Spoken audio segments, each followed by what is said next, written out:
If you follow the beauty industry news, it won't have escaped your attention that lately everyone has been talking about children getting heavily into skincare through platforms like TikTok. And we're not just talking about some makeup or cleansers or moisturizers, deodorants, perfume, the sorts of products that tweens and teens have always got into.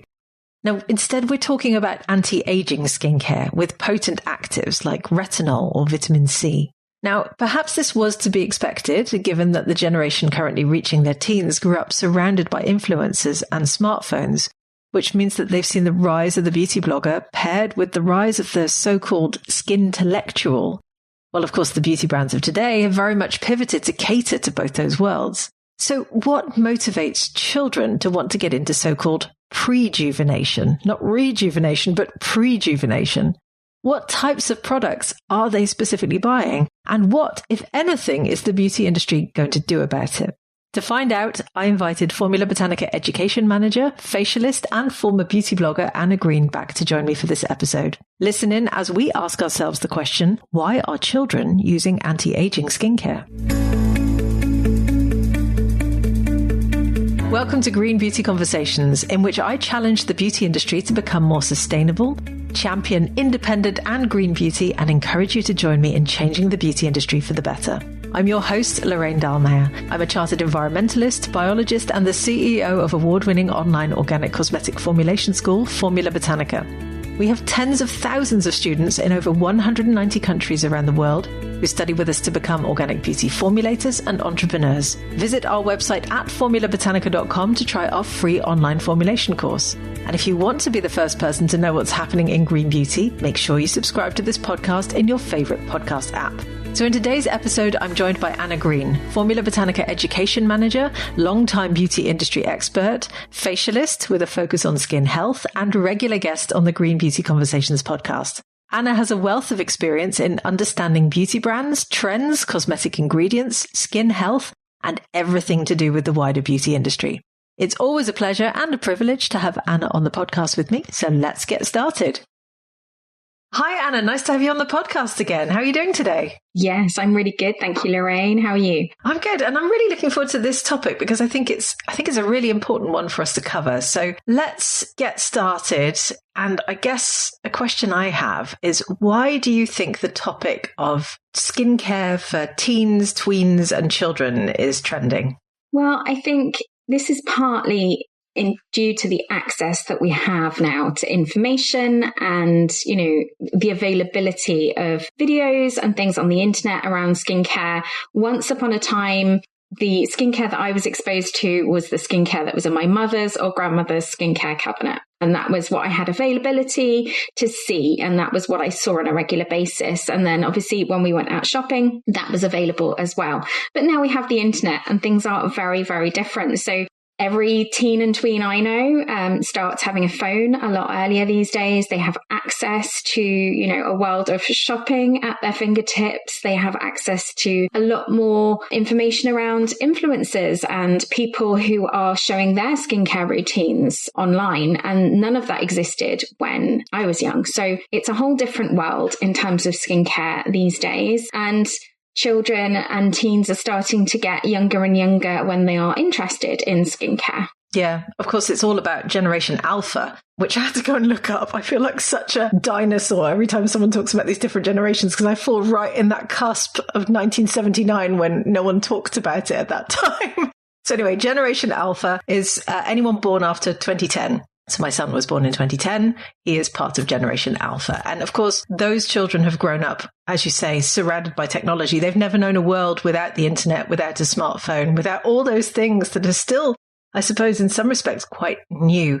So I'm not surprised. So do you think the trend has been driven by social media more so than anything else then? Yeah, so when I was researching this topic and looking it up online, every single article mentions TikTok in particular. I check TikTok every now and again, but it's not the main place that I would be looking at my social media. I'm more of an Instagram generation. Previous generations were more Facebook. Every generation has their sort of social media platform that they look at. But TikTok is huge for skincare. I regularly look to see what's trending on there in terms of skincare topics because it is fascinating to see the types of videos available on TikTok. It's all very fast moving, fast paced, colourful, lots of different things, which I can see really appealing to tweens and teens. So yeah, I think TikTok seems to be the social media platform that is launching a lot of this trend. Yeah, I think you're right. I mean, for me personally, I love TikTok more so than I love Instagram now. I don't put anything on there. I just go around lurking and watching things that I find interesting. But the thing that I find so fascinating is why children are specifically, and of course it is mainly young girls, are so specifically getting into skincare and anti-aging skincare. That's the bit I don't get, because you go onto social media, I look at my children, I have 2 boys, so obviously it's slightly different. They're just not into skincare at all. You know, they're looking at videos of cats and videos of athletes and videos of, I don't know, things that sort of capture their attention. But I just don't understand where the skincare component has come from. What do you think captures children's attention so much in particular when it comes to skincare? So when I was doing my research into this, the same brand names kept coming up again and again. And I think those particular brands were very colourful. The packaging was quite colourful. It was quite fun and dynamic. And so I can see why those particular brands are capturing attention, are perhaps a little bit more trendy than other more sort of classic heritage brands, because I don't think children are necessarily looking at this, or tweens or teens thinking, I need to be younger or look younger. But the marketing in the beauty industry is, this is good for your skin. This will help you.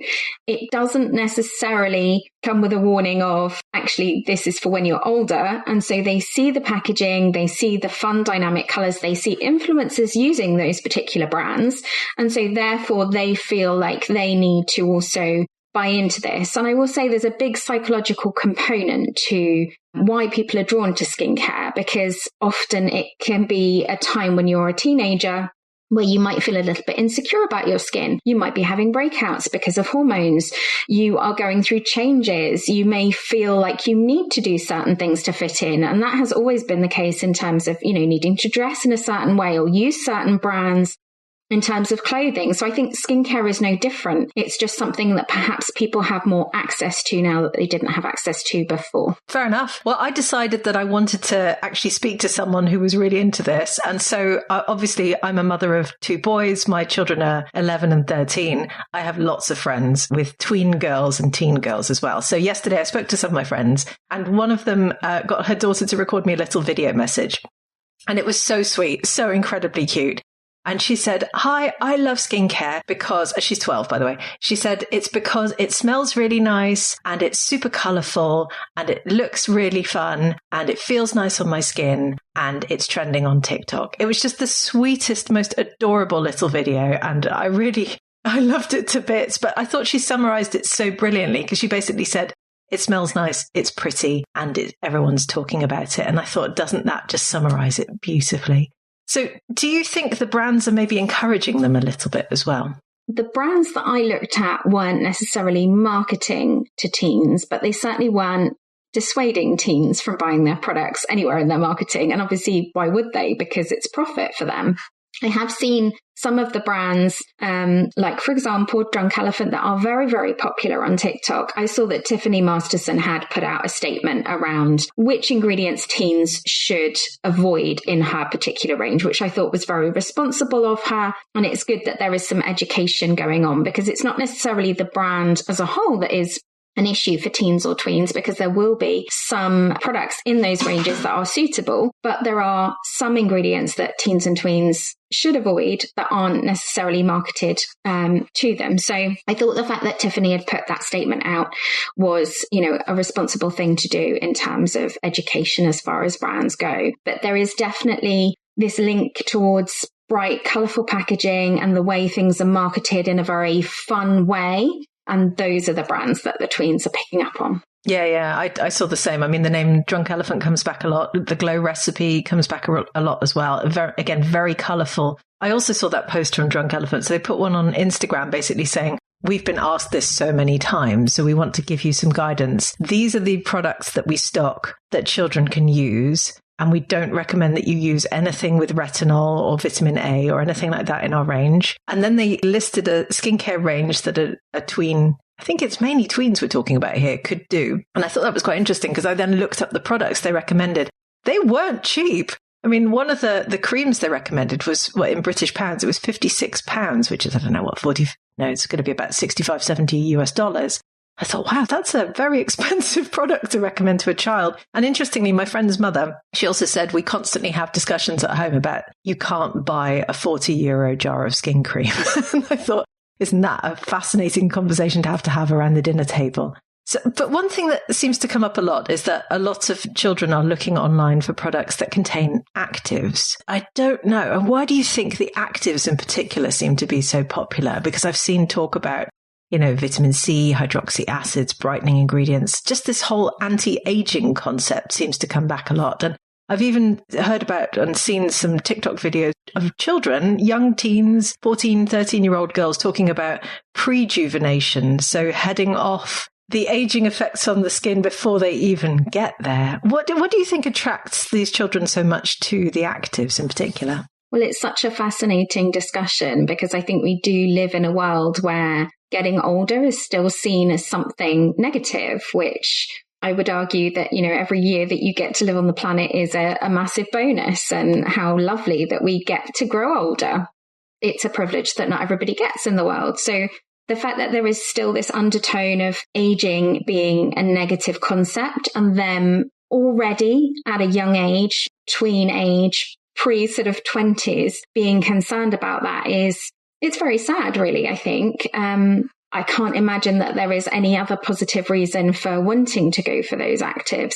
The other thing I did think about was the fact that there's a lot of discussion, and there has been a lot of discussion in the last couple of years, and we've discussed this previously on the podcast, around evidence-based skincare. There's a lot of pushing of science around skincare, and there's a lot of people saying this is what works. Your vitamin C, your vitamin A. There was a lot of information around those things working. And so therefore, I think that might be why tweens are looking at those ingredients and saying, well, this is what I should have too, because this is what people say works. It's not quite as exciting to say, actually, when you're a tween, what you really need is a moisturizer and a sunscreen and off you go, because hydration doesn't seem to be as exciting, although things like hyaluronic acid also are really quite on trend. But it's this idea of being able to actually see physical changes in your skin through things like vitamin C, which brighten, or, things like vitamin A, which can diminish wrinkles. But it's a very difficult thing for tweens to get their head around, really, I think, what skincare can and can't do for you. No, that makes sense. I think a lot of it comes from watching some of these get ready with me videos as well, because I'm sure quite a few influencers don't necessarily realize how many children are possibly watching them. It's maybe not something that features on their radar screen. I mean, if I was making a get ready with me video, I wouldn't assume that I'd be watched by a bunch of tween girls either, but I suppose that must be a growing movement online. On the other hand, I read an article online from someone who said, look, I was a Sephora tween, which really made me feel absolutely ancient, Anna. I felt so old reading that article because I was like, Sephora didn't exist when I was a tween. But she was saying this idea of going into shops and experimenting with beauty products isn't necessarily a new thing. And we shouldn't necessarily try and dissuade children from doing it either, because I think a lot of children have always experimented with makeup. As you said at the beginning, you looked at what your mother had, what your grandmother had. We look at the women around us often to see what sort of beauty products they have. And experimentation is great. I think the problem is indeed with these actives that aren't necessarily suitable or aren't suitable at all for children's skin. What can some of these products do to the skin of a tween or a teen if they're using quite high percentages of quite strong actives? Yeah, so things like retinoids, vitamin A, that kind of family are all designed to speed up cell turnover. And of course, when you're a tween, I think your cell turnover is going to be about as good as it's going to get in life. You really don't need to speed it up because you're not aging yet. Your skin is beautiful. You've got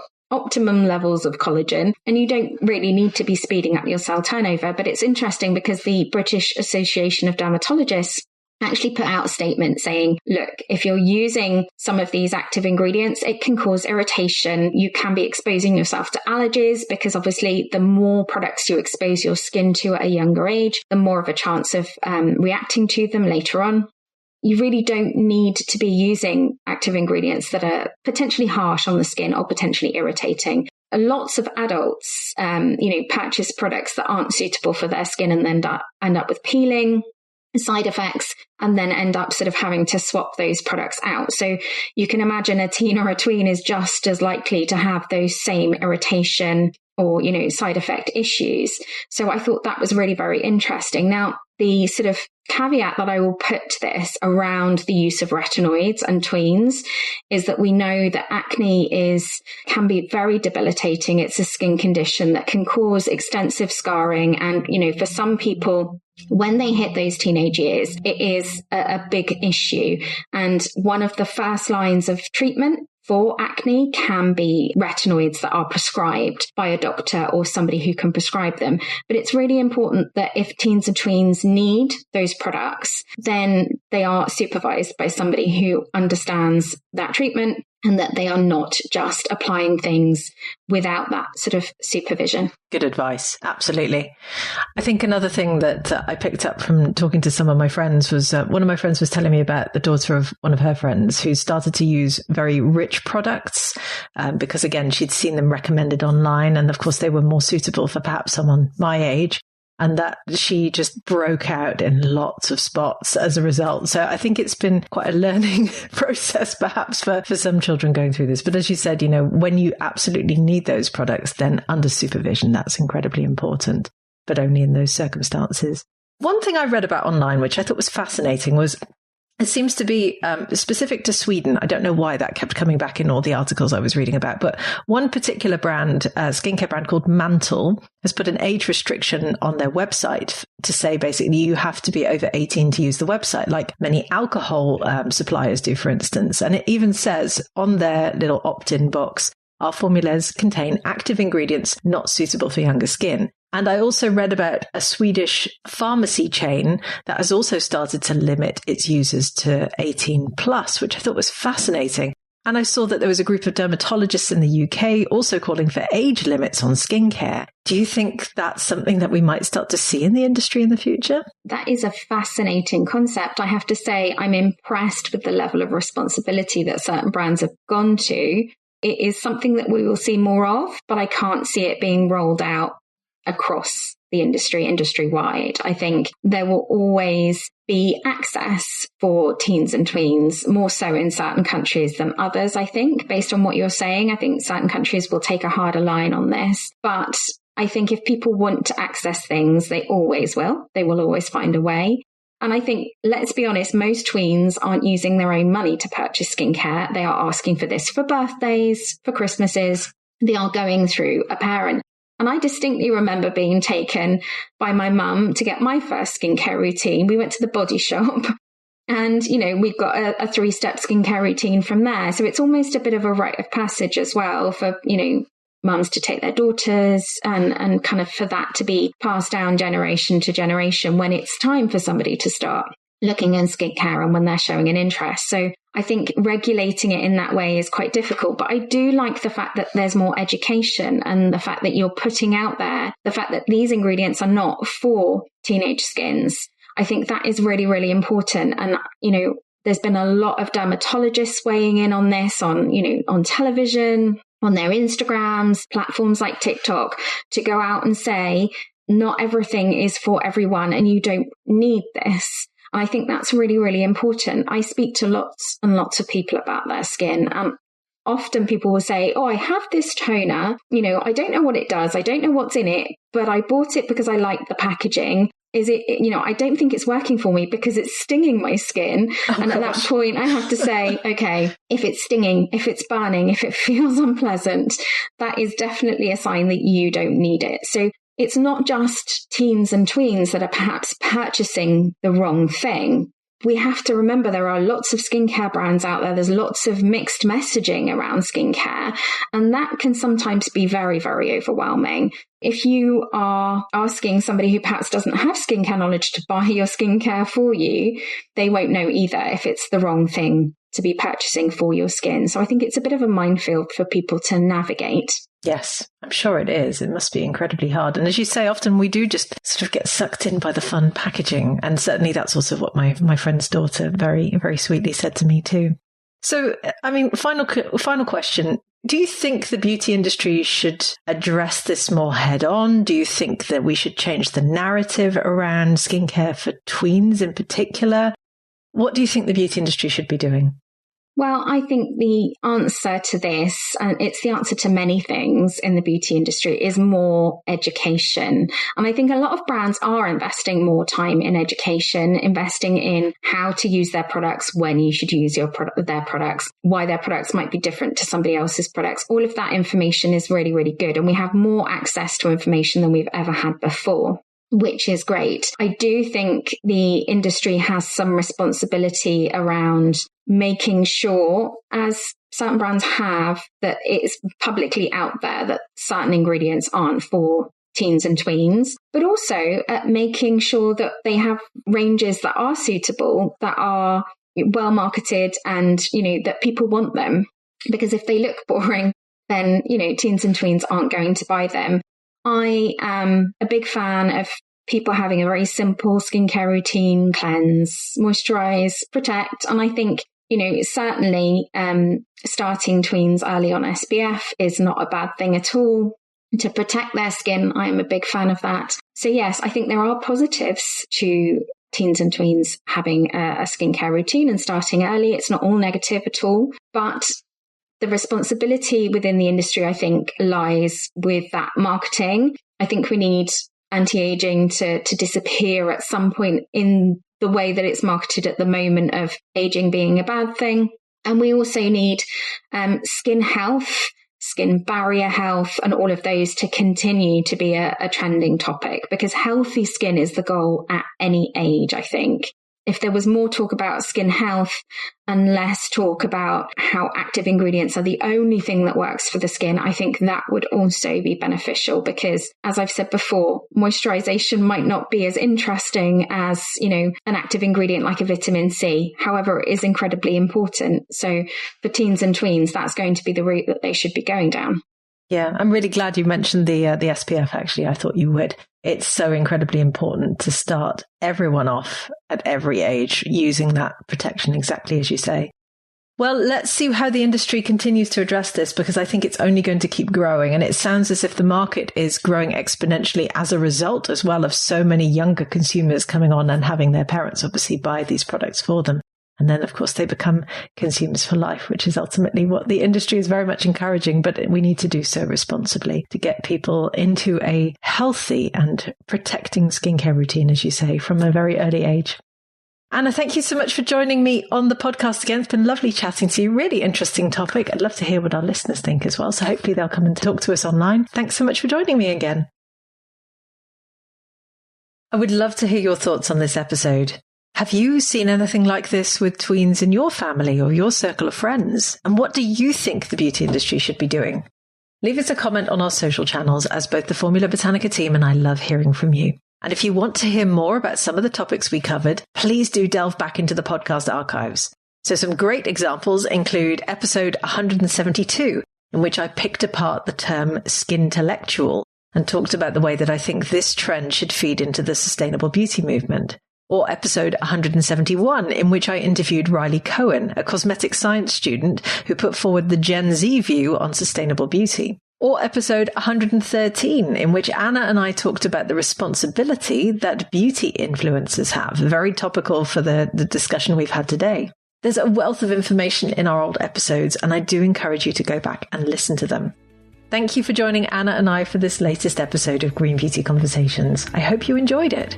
And if you did, please do leave us a 5-star review so that other people can enjoy these conversations too. Make sure you subscribe to the podcast on Apple Podcasts or Spotify or whatever your favorite podcast app is, and stay tuned for the next episode. Follow Formula Botanica at Formula Botanica on Facebook, Instagram, YouTube, TikTok, Twitter, or LinkedIn. And come and give me a follow at Lorraine Dallmeier on Instagram. Visit our website at formulabotanica.com and sign up for our free online formulation course today.